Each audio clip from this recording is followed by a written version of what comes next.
మన ప్రభువును రక్షకుడైన యేసుక్రీస్తు నామములో మీ అందరికీ సర్వశుభాలు దైవాశీస్సులు. ప్రభువునందు ప్రియులారా, మరొకమారు ఈ వీడియో చేయడానికి దేవుడు అవకాశం ఇచ్చడాన్ని బట్టి దేవునికి మహిమ. మరి ఈ వీడియో చేయడానికి గల ఉద్దేశం ఏంటంటే, మరి జాన్ పాల్ అనే వ్యక్తి మీ అందరికీ తెలుసు. గత కొన్ని రోజులుగా మరి ఐ ఫర్ ట్రూత్ అనే ఛానల్ నుండి మరి కొంతమంది మన సేవకులు కూడా అతనికి బుద్ధి రావాలని కొన్ని విషయాలు కూడా ఆ వీడియోల ద్వారా అతనికి చెప్పడం కూడా జరుగుతూ ఉంది, మీ అందరికీ తెలుసు కదా. మరి ఇంకొక ఛానల్ కూడా ఉంది, నాగేశ్వర పాస్టర్ గారు కూడా చక్కగా ఆయనకి బుద్ధి చెప్పేలా కొన్ని వీడియోస్ చేస్తూ ఉన్నాడు. మొన్నటి దినాన మరి పాస్టర్ గారు ఆనందపాలన్న మరి చెప్పాడు, ఆనందన్న అతనికి బుద్ధి వచ్చింది, క్షమాపణ అడిగాడు. ఇంకా మేము కూడా పూర్తిగా క్షమిస్తున్నాము, అతని మీద ఎవరు వీడియోలు చేయొద్దని. మరలా నిన్న వీడియో చూశానండి. నిన్న వీడియో చూస్తే అందులో కట్టుకథల సన్నిధి అని ఒక తమ్నేలు పెట్టి షాలేమన్న ఫోటో వేసి, మరి భక్తి సింగ్ గారి ఫోటో, దేవదాసాయి గారి ఫోటో, యేసన్న గారి ఫోటో వేసి ఎట్లా పడితే అట్లా మాట్లాడడం జరిగింది. అందులో చాలా విషయాలు మాట్లాడాడు. ముఖ్యంగా వాటిలో ఏమేమి మాట్లాడాడో మీరు ఒకసారి చూస్తే దాని ప్రకారంగా నేను వారికి తిరిగి కౌంట్ ఇచ్చే ప్రయత్నం చేస్తాను. అతనికి మరలా బుద్ధి వచ్చేటట్టుగా మనందరం కూడా వీడియోల ద్వారా స్పందించాలని మీ అందరికీ తెలియజేస్తున్నాను. ఒకసారి మీరు చూసేసేయండి, అందులో అసలు ఏమన్నాడో దాని ప్రకారంగా మనం ముందుకెళ్ళిపోదాము. ఈ దేవదాసాయి గారిని తీసుకుని వచ్చి ఆయన చిన్నతనంలో ఎలా ప్రార్థన చేశాడు, ఆయన దగ్గరికి యేసుప్రభు ఎలా మనిషి రూపంలో వచ్చాడు, చిన్నపిల్లల రూపంలో వచ్చాడని ఇలాంటి ఎలివేషన్స్ ఇవ్వడం ద్వారా ఆ జీవిత చరిత్రలో రాసింది తప్పది, అది కల్పితం. అది ఆ వివేచన లేకుండా ఇలాంటి మరలా వేదిక మీద ప్రకటించడం ద్వారా ఇప్పటికి మట్టి తింటున్నారు ఆ సమాధి మీద. ఇంకా ఇలాంటి ప్రస్తుతం కల్వరి టెంపుల్ మొదలుకొని దాన్ని మాదిరిగా తీసుకున్నటువంటి అనేకమైనటువంటి మెగా చర్చెస్, అంటే 1000 మందికి పైగా ఉన్నటువంటి చర్చల్ని మెగా చర్చెస్ అని పిలుస్తాం. 1000 మంది విశ్వాసుల కంటే, విశ్వాసులు కాదు అమాయకులు, 1000 మంది అమాయకుల కంటే ఎక్కువగా గుంపు ఉన్నటువంటి సంఘాలను మెగా చర్చెస్ అనుకుంటే, ఈ మెగా చర్చెస్లో వాక్యం ప్రకటించబడడం లేదు. ఎందుకంటే దేవుని చూశారు కదండి, 2 క్లిప్లు పెట్టాను. చాలా మాట్లాడడం జరిగింది ఆయన. అయితే నేనైతే 2 క్లిప్లు పెట్టాను. అందులో కార్పొరేట్ చర్చిలో మొదలుపెట్టి తండ్రి సన్నిధిని, కల్వరి టెంపుల్ అని, ఇంకా అందులో కొన్ని 1000కి పైన మించేటువంటి చర్చెస్, మెగా చర్చెస్ అని, అందులో వాక్యం ఉండదు, ఏముండదు, విశ్వాసులు గొర్రెలో, వాళ్ళకి అమాయకులు, వాళ్ళకేం తెలియదు అన్నట్లుగా అతను ప్రస్తావించడం జరిగింది. తర్వాత ఇంకో క్లిప్లో గత ఒక వారం క్రితము అన్నాయి మరి ఒక మెసేజ్లో దేవదాసాయి గారి జీవితంలో, చిన్ననాటి జీవితంలో జరిగినటువంటి ఆ సంభవాన్ని ఎత్తిపట్టి మాట్లాడినప్పుడు, ఆ చిన్నప్పుడు దేవుడు అతని దగ్గర రాలేదు, ఏం లేదు, అంత కట్టుకథలో అంటే వీళ్ళు ఏంటంటే స్టేజ్ మీద వాక్యానికి బదులు ఆ వ్యక్తులను హైలైట్ చేసి మాట్లాడతారని ఇంకొక క్లిప్లో కూడా అన్నాడు. అది మీకు పెట్టలేదు, మీకు చాలా అన్నాడు అలాంటి. మీరు చూడండి, 16-17 నిమిషాలు ఆ వీడియో జాన్ పాల్ పెట్టిన వీడియో ఉంటుంది, మీరు చూడండి. సో నీకు మట్టుకు మేము 2 క్లిప్లే చూపించాను. ఇక అంటే ఇతని ఉద్దేశం ఏంటంటే, ఇంకొక దాంట్లో కూడా అంటాడు, ఈ తండ్రి సన్నిధి వ్యక్తి, ఈ షాలేం రాజు ఎవరైతే ఉన్నారో ఇతను చుట్టుపక్కల సంఘాలని తన గుప్పిట్లో పెట్టుకోవాలి, యేసన్న గారి పేరు చెప్పి ఆయన పొగిడి, దేవదాసాయి గారి పేరు చెప్పి ఆయన పొగిడి, మరి భక్తి సింగ్ గారి పేరు చెప్పి ఆయన పొగిడి, ఇక చిన్న సంఘాలని బ్లాస్ట్ చేసి ఆ విశ్వాసం మొత్తాన్ని మా దగ్గరికి తీసుకొచ్చుకోవాలని ఈయన ఒక ప్లాన్ అని చెప్పేసి కూడా ఆ వీడియోలో మాట్లాడడం జరిగింది.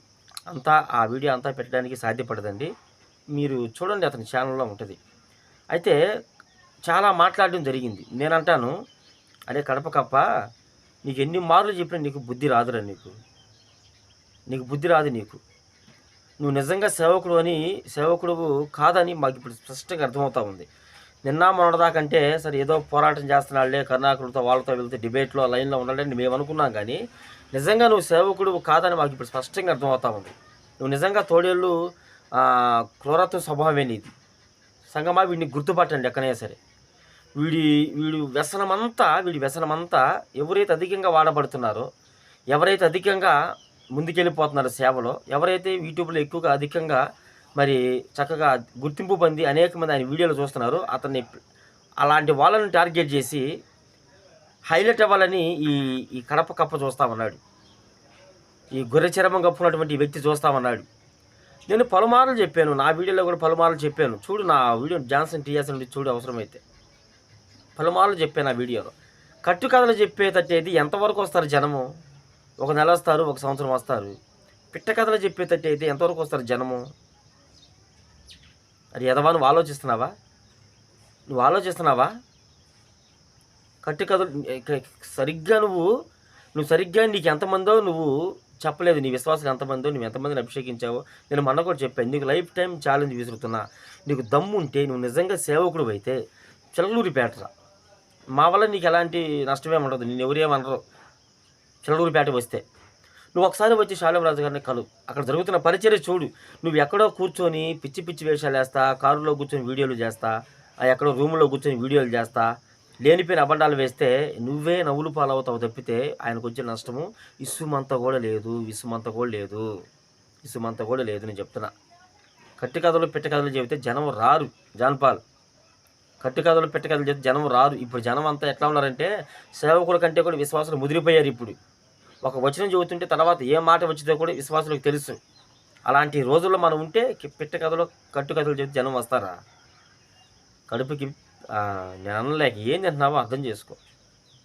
తినకూడదు తింటున్నావు కాబట్టి ఇలాంటి మాటలు వస్తున్నాయి నీకు. తిక్కలోడా ఇకనైనా మనసు బుద్ధి దగ్గర పెట్టుకొని మాట్లాడడం నేర్చుకో. అది కట్టుకథ అంటావు. దేవదాస్ గారి జీవితంలో జరిగింది, ఆయన చెప్పాడు అనుకో. ఆయన్ని దేవుణ్ణి సంపాదించుకున్నాడు. చూడండి ప్రభునందు పిల్లారా సంగమా, ఆయన కొరకు దేవుడే వచ్చాడు. నీ పేరు ఏం పేరంటే నా పేరు వాక్యం అని వెళ్ళిపోయాడు అని ఆయన అందులో అంతా చెప్పినప్పుడు చూడు, భక్తి సింగ్ గారు దేవదాసాయి గారు చక్కగా మరి దేవుణ్ణి సంపాదించుకున్నాడు కాబట్టే ఆయన 3 సార్లు పిల్లగాడి రూపంలో రావడం జరిగింది అని చెప్పినప్పుడు కూర్చున్న వాళ్ళు కొంచెం నేను కూడా అలా ఉండాలి, నేను కూడా ఆయన సహవాసం చేయాలని పురుకొల్ప పడతారని చెప్పేసి ఆ బుక్లో ఉన్నది చెబితే కట్టు కథ పెట్ట కథ అని దాన్ని కొట్టి పడేసావు. ఇక నీకేది సరే? ఆయన చేతేనా పెట్ట కథలు కట్టు కథలు అంటున్నావు.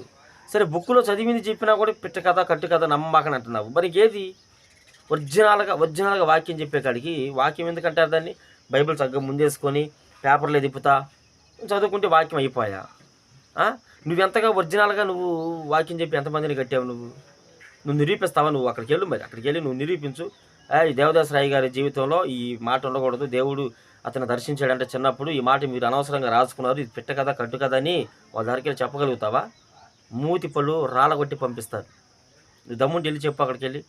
ఇంకొక మాట అన్నావు వీడియో మొత్తం మీద, అక్కడ ఇప్పుడు కూడా మట్టిని పూసుకుంటారు, పిల్లల పుట్టలేదు, అది పుట్టలేదు, అక్కడ మట్టిని చేసి ఆ ప్రక్రియ ఒకటి ఉందని చెప్పేసి మాట్లాడుతూ ఉన్నావు. అది మేము ఎప్పుడు కూడా దాని వ్యవహారం ఎత్తలేదే. శాలింరాజు గారు ఎప్పుడు కూడా దాని వ్యవహారం ఎత్తలేదే. ఆయన ఉద్దేశం ఏంటంటే హెబ్రోన్లో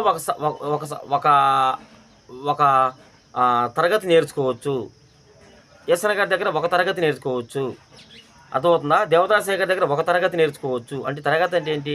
ఒక సంగతి, ఒక విషయం నేర్చుకోవచ్చు. హెబ్రోన్లో ప్రార్థన అనుభవం నేర్చుకోవచ్చు, యేసన్న గారి దగ్గర ఒక ఆరాధన నేర్చుకోవచ్చు, దేవదాస్ సాయి గారి దగ్గర ఏకాంత ప్రార్థన నేర్చుకోవచ్చు. ఇట్లా ఒక్కొక్కళ్ళ దగ్గర నేను ఇలా అనుభవాలు నేర్చుకుంటున్నానని స్టేజ్ మీద భక్తుల యొక్క వ్యక్తిత్వాన్ని, జీవితాన్ని ఆయన ఎత్తిపట్టి మాట్లాడుతున్నప్పుడు అది నీకు ఎట్లా అనిపిస్తుంది? ఈయనకి వాక్యం చెప్పడం అర్థం కాలేక ఈయన భక్తులను పొగిడితే జనం వస్తారని చెప్పేసి ఈయన ప్లాన్లు వేస్తారని చెప్పేసి నోటికి వచ్చినట్టు మాట్లాడుతూ ఉన్నావు నువ్వు. అది తిక్కలోడా ఎదవా? నాకు అర్థం కాదు. యేసుప్రభు వారు కూడా భక్తుల్ని వాళ్ళ గొప్పతనాలు మాట్లాడాడు. సొలొమోను గురించి, అబ్రహాము గురించి, లోతు మరి యోనా గురించి మాట్లాడాడు. అయినా వాళ్ళకంటే గొప్పవాడు నేనే అన్నాడు. మరి శాలింరాజు గారు కూడా వాళ్ళ గురించి మాట్లాడాడు, కానీ వాళ్ళకంటే యేసు గొప్పవాడు కాదని ఎక్కడ చెప్పలేదే.